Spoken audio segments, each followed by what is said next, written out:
Hello. അപ്പോൾ നമ്മുടെ Kerala breakfast സീരീസിൻ്റെ 5-മത്തെ ദിവസം നമുക്കിന്ന് കഴിക്കാനായിട്ട് നല്ല സോഫ്റ്റ് ആയിട്ടുള്ള ഇടിയപ്പവും നല്ലൊരു മുട്ട റോസ്റ്റുമാണേ. അപ്പോൾ നമുക്കിത് എങ്ങനെയാണ് ഉണ്ടാക്കുന്നതെന്ന് നോക്കാം. അപ്പോൾ ഇതാ ഇടിയപ്പം ഉണ്ടാക്കാൻ വേണ്ടിയിട്ട് ഞാനിവിടെ 2 കപ്പോളം അരിപ്പൊടി എടുത്തിട്ടുണ്ട് കേട്ടോ. ഇനി ഈ അരിപ്പൊടിയിലേക്ക് അതിന് പാകത്തിനുള്ള ഉപ്പ് ചേർത്ത് കൊടുക്കാം. ഉപ്പ് ചേർത്തൊന്ന് നന്നായിട്ട് അതൊന്ന് മിക്സ് ചെയ്ത് കഴിഞ്ഞിട്ട് നമ്മളിവിടെ ചൂടുവെള്ളമാണ് ഒഴിച്ചു കൊടുക്കുന്നത്. നമ്മൾ ഇടിയപ്പത്തിനും പത്തിരിക്കും ഒക്കെ ചൂടുവെള്ളത്തിലാണ് വാട്ടിക്കുഴയ്ക്കുന്നത്, എങ്കിലേ നമ്മുടെ ഇടിയപ്പം നല്ല സോഫ്റ്റായിട്ട് കിട്ടുള്ളേ. ആദ്യം നമ്മൾ ഇങ്ങനെ ഒന്ന് സ്പൂൺ കൊണ്ട് മിക്സ് ചെയ്തതിന് ശേഷം കൈ കൊണ്ട് നന്നായിട്ടൊന്ന് മിക്സ് ചെയ്യണം. അതും ചൂടോടെ തന്നെ മിക്സ് ചെയ്താലേ ശരിക്കും അതൊന്ന് മിക്സായി കിട്ടുള്ളൂ. അപ്പോൾ നമുക്ക് നന്നായിട്ടത് കൈകൊണ്ട് എല്ലായിടത്തും ആ ഒരു മിക്സിങ് ചെല്ലുന്ന പോലെ വാട്ടി കുഴച്ചെടുക്കാം കേട്ടോ. ഇനിതാ നല്ലതായിട്ട് മിക്സ് ആയിട്ടുണ്ടേ. നമുക്കിനി അത് ഈ ഒരു ഷേപ്പിൽ, അതായത് നമ്മുടെ ഇടിയപ്പത്തിൻ്റെ സേവനാഴിയിൽ നമുക്ക് ഈ കുഴച്ച് വെച്ചേക്കുന്ന മാവ് ഫില്ല് ചെയ്ത് കൊടുക്കാവേ. അത് കറക്റ്റായിട്ട് നിറച്ച് തന്നെ ഫില്ല് ചെയ്ത് കൊടുക്കണേ. ഇനി നമ്മൾ ഇടിയപ്പത്തിൻ്റെ തട്ടയിലേക്ക് തേങ്ങ ഫില്ല് ചെയ്ത് കൊടുക്കാം. ആദ്യം ഒരു ലെയർ തേങ്ങയാണ് നമ്മൾ ഇടുന്നത്. കുട്ടികൾക്കൊക്കെ ആണെങ്കിൽ നമ്മൾ ഈ തേങ്ങയിൽ മധുരമൊക്കെ ഇട്ടാണ് ഉണ്ടാക്കി കൊടുക്കുന്നത്. ഇപ്പോൾ നമ്മൾ മുട്ട റോസ്റ്റ് ചേർത്ത് കഴിക്കുന്നതുകൊണ്ട് മധുരം ചേർക്കുന്നില്ല. ഇനി നമുക്ക് ആ തേങ്ങയുടെ മേളിലേക്ക് ഇടിയപ്പത്തിൻ്റെ ആ നൂല് പോലെയുള്ള മാവ് നമുക്ക് ആക്കി കൊടുക്കാം കേട്ടോ. അങ്ങനെ എല്ലാം നമുക്ക് ഫില്ല് ചെയ്ത് കൊടുക്കാം. നിങ്ങൾക്ക് മധുരം ഇട്ടുണ്ടാക്കുന്ന ഇടിയപ്പമാണോ അതോ കറി കൂട്ടി കഴിക്കുന്ന ഇടിയപ്പമാണോ ഇഷ്ടമെന്നൊന്ന് താഴെ കമൻറ്റ് ചെയ്യണേ. കറി കൂട്ടിയാണെങ്കിൽ ഏതാ നിങ്ങളുടെ ഫേവറേറ്റ് കോംബോ എന്നും കൂടി താഴെ ഒന്ന് കമൻറ്റ് ചെയ്യണേ. ഇവിടെ നമ്മുടെ ഇടിയപ്പം നല്ല നൂലായിട്ട് കിട്ടുന്നുണ്ട് കേട്ടോ. അങ്ങനെ നമുക്ക് ആ തട്ട് ഫുള്ള് ഫില്ല് ചെയ്തെടുക്കാവേ. അത് നമ്മൾ ഇടിയപ്പത്തിൻ്റെ മാവ് കൊണ്ട് ഫില്ല് ചെയ്തതിന് ശേഷം മേളിലും നമ്മൾ തേങ്ങ ഇട്ട് കൊടുക്കുന്നുണ്ട്. അങ്ങനെ എല്ലാ ഇടിയപ്പത്തിൻ്റെ മേളിലും നമ്മൾ തേങ്ങയും കൂടി ആയിക്കഴിയുമ്പോൾ ഈ ഒരു സെറ്റ് കംപ്ലീറ്റ് ആയിട്ടോ. ഇനി നമ്മൾ ഇടിയപ്പ പാത്രത്തിൽ വെള്ളം ചൂടാകാനായിട്ട് വെച്ചിട്ടുണ്ട്. ആ വെള്ളം തിളച്ച് കഴിയുമ്പോഴത്തേനും നമ്മൾ സെറ്റാക്കി വെച്ച ഇടിയപ്പത്തിൻ്റെ തട്ട് അതിലേക്ക് ഇറക്കി കൊടുക്കാം. ഇനി അത് ആവിയിൽ അവിടെ ഇരുന്ന് വേവട്ടെ. ആ സമയത്തിന് നമുക്ക് മുട്ട റോസ്റ്റ് തയ്യാറാക്കാം കേട്ടോ. അതിന് വേണ്ടിയിട്ട് ആദ്യം നമ്മളൊരു പാൻ ചൂടാക്കിയിട്ട് അതിലേക്ക് നമ്മൾ കുറച്ച് മുളക് പൊടി, കുറച്ച് മഞ്ഞൾ പൊടിയും ചേർത്ത് കൊടുക്കുന്നുണ്ട്. കൂടെ തന്നെ നമ്മൾ ചേർത്ത് കൊടുക്കുന്നത് കുറച്ച് കുരുമുളക് പൊടിയാട്ടോ. അതും കൂടി ചേർത്ത് ഒന്ന് മൂപ്പിച്ചെടുത്തതിന് ശേഷം നമ്മൾ അത് കരിഞ്ഞു പോകാതെ ലോ ഫ്ലെയിമിലിട്ട് വേണം കേട്ടോ ഇത് മൂപ്പിച്ചെടുക്കാനായിട്ട്. അതിനുശേഷം നമ്മൾ അതിലേക്ക് പുഴുങ്ങി വെച്ചേക്കുന്ന മുട്ട ചേർത്ത് കൊടുക്കാതെ മുട്ടയും കൂടെ ചേർത്ത് നന്നായിട്ടൊന്ന് റോസ്റ്റ് ചെയ്തെടുക്കാം. നിങ്ങൾ മുട്ടക്കറി അല്ലെങ്കിൽ മുട്ട റോസ്റ്റൊക്കെ ഉണ്ടാക്കുമ്പോൾ ഇങ്ങനെയാണോ റെഡി ആക്കുന്നതെന്നൊന്ന് താഴെ കമൻറ്റ് ചെയ്യണേ. അല്ലെങ്കിൽ ഇനി വെക്കുമ്പോൾ ഇങ്ങനെ ഒന്ന് ട്രൈ ചെയ്ത് നോക്ക്. നല്ല അടിപൊളി ടേസ്റ്റാട്ടോ ഈ മുട്ട കഴിക്കുമ്പോൾ.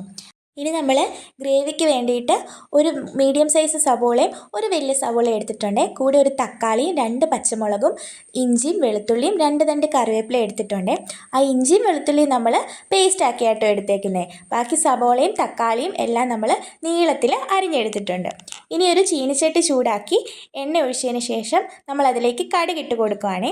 കടുക് നന്നായിട്ട് പൊട്ടി വന്നതിന് ശേഷം നമ്മൾ അരിഞ്ഞ് വെച്ചേക്കുന്ന നമ്മുടെ സവോള അതിലേക്ക് ചേർത്ത് കൊടുക്കാം. സവോള ചേർത്ത് നമ്മൾ നന്നായിട്ട് അതൊന്ന് വഴറ്റിയെടുക്കണേ. സവോള വേഗം വഴന്ന് കിട്ടാനായിട്ട് നമ്മൾ അതിലേക്ക് ഒരു പിഞ്ച് ഓഫ് ഉപ്പ് ചേർത്ത് കൊടുക്കുന്നുണ്ട്. എന്നിട്ട് നന്നായിട്ടിത് വഴറ്റിയെടുക്കണേ. ഒന്ന് വഴന്ന് വരുമ്പോഴത്തേലും നമ്മൾ അതിലേക്ക് ഒരു തണ്ട് കറിവേപ്പിലയും കൂടി ചേർത്ത് കൊടുക്കുന്നുണ്ട് കേട്ടോ. ഇനി അതിലേക്ക് നമ്മൾ ആ കൂടെ തന്നെ പച്ചമുളക് 2 അരിഞ്ഞതും കൂടി ചേർത്ത് കൊടുക്കാം കേട്ടോ. എന്നിട്ടത് നന്നായിട്ട് വഴന്ന് വരുമ്പോഴത്തേനും നമ്മൾ തയ്യാറാക്കി വെച്ച് നമ്മുടെ ജിഞ്ചർ ഗാർലിക് പേസ്റ്റും കൂടി അതിലേക്ക് ഇടാം. ഇപ്പോൾ ഇതാ നമ്മുടെ സവോള നന്നായിട്ട് വഴന്ന് വന്നിട്ടുണ്ട്. അപ്പോൾ നമ്മൾ അതിലേക്ക് നീളത്തിൽ അരിഞ്ഞ് വെച്ച നമ്മുടെ തക്കാളി ഇട്ട് കൊടുക്കുന്നുണ്ട്.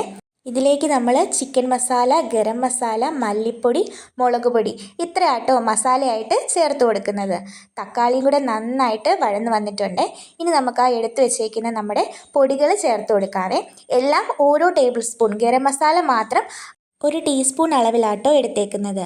ഇനി അത് എല്ലാം കൂടി ഇട്ട് ഒന്നുകൂടി ഒന്ന് നന്നായിട്ട് ഇളക്കി വഴറ്റിയെടുക്കാവേ. ഈ പൊടികളൊക്കെ ചേർക്കുമ്പോൾ പ്രത്യേകം ലോ ഫ്ലെയിമിൽ ഇടാനായിട്ട് ശ്രദ്ധിക്കണേ, അല്ലെങ്കിൽ നമ്മുടെ പൊടികളൊക്കെ കരിഞ്ഞു പോകാനായിട്ട് ചാൻസ് ഉണ്ട്.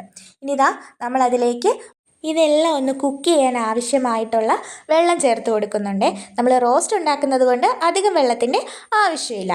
ഇനി ഇതാ വെള്ളം എല്ലാം കൂടെ ചേർത്ത് നന്നായിട്ടൊന്ന് മിക്സ് ചെയ്തിട്ട് നമുക്ക് മൂടി വെച്ചൊന്ന് വേവിക്കാം കേട്ടോ. അപ്പോൾ ഇതാ നന്നായിട്ട് തിളച്ച് വന്നിട്ടുണ്ട്. ഇങ്ങനെ തിളച്ച് വരുമ്പം നമ്മൾ നേരത്തെ റോസ്റ്റ് ചെയ്ത് വെച്ച നമ്മുടെ മുട്ട ഈ കറിയിലേക്ക് ചേർത്ത് കൊടുക്കാം. എന്നിട്ട് നന്നായിട്ട് എല്ലായിടത്തും ആ ഗ്രേവി എല്ലാം പറ്റുന്ന പോലെ മുട്ടയിലേക്കൊന്ന് മിക്സ് ചെയ്ത് കൊടുക്കാം കേട്ടോ. ഇങ്ങനെ മിക്സ് ചെയ്യുമ്പോൾ മുട്ട പൊടിഞ്ഞു പോകാതെ പ്രത്യേകം ശ്രദ്ധിക്കണേ. ഇപ്പോൾ ഇതാ നമ്മുടെ റോസ്റ്റ് ഓൾമോസ്റ്റ് ആയിട്ടുണ്ട്. ഫൈനൽ സ്റ്റേജിൽ നമ്മൾ കുറച്ച് 1 ടീസ്പൂണോളം പഞ്ചസാര ചേർത്ത് കൊടുക്കുന്നുണ്ട്. നിങ്ങൾ മുട്ട റോസ്റ്റിൽ പഞ്ചസാര ചേർക്കാറുണ്ടോ എന്ന് താഴെ കമൻറ്റ് ചെയ്യണേ. അപ്പോൾ ഇതാ നമ്മുടെ മുട്ട റോസ്റ്റ് റെഡി ആയിട്ടുണ്ട്. കാണുമ്പോൾ തന്നെ നല്ല കഴിക്കാൻ തോന്നുന്ന പോലെയുള്ള അടിപൊളി മുട്ട റോസ്റ്റാണ്. കാണുന്ന പോലെ തന്നെ ഇതിൻ്റെ ടേസ്റ്റും അടിപൊളിയാണ്. അപ്പോൾ നിങ്ങളെല്ലാവരും ഇതൊന്ന് ട്രൈ ചെയ്ത് നോക്കണം കേട്ടോ.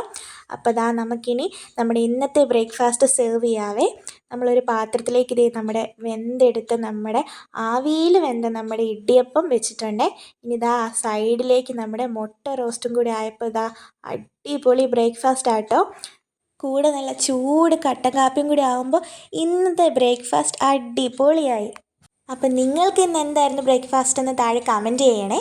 ഇനി മുട്ട റോസ്റ്റ് ഇതുപോലെ ഒന്ന് ഉണ്ടാക്കി നോക്കിയിട്ട് എങ്ങനെയുണ്ടെന്ന് എല്ലാവരും ഒന്ന് താഴെ കമൻറ്റ് ചെയ്യാൻ മറക്കരുതേ. ഇനി ഇതുപോലത്തെ വീഡിയോസിനായി നമ്മുടെ ചാനൽ ഒന്ന് സബ്സ്ക്രൈബ് ചെയ്ത് സപ്പോർട്ട് ചെയ്യണേ. നമ്മുടെ ചാനലിൽ വേറെയും ബ്രേക്ക്ഫാസ്റ്റ് റെസിപ്പീസ് അപ്ലോഡ് ചെയ്തിട്ടുണ്ട്. അപ്പോൾ താല്പര്യമുള്ളവരൊക്കെ അതും കൂടി ഒന്ന് കണ്ടു നോക്കി ലൈക്ക് ചെയ്യാനും ഷെയർ ചെയ്യാനും മറക്കല്ലേ.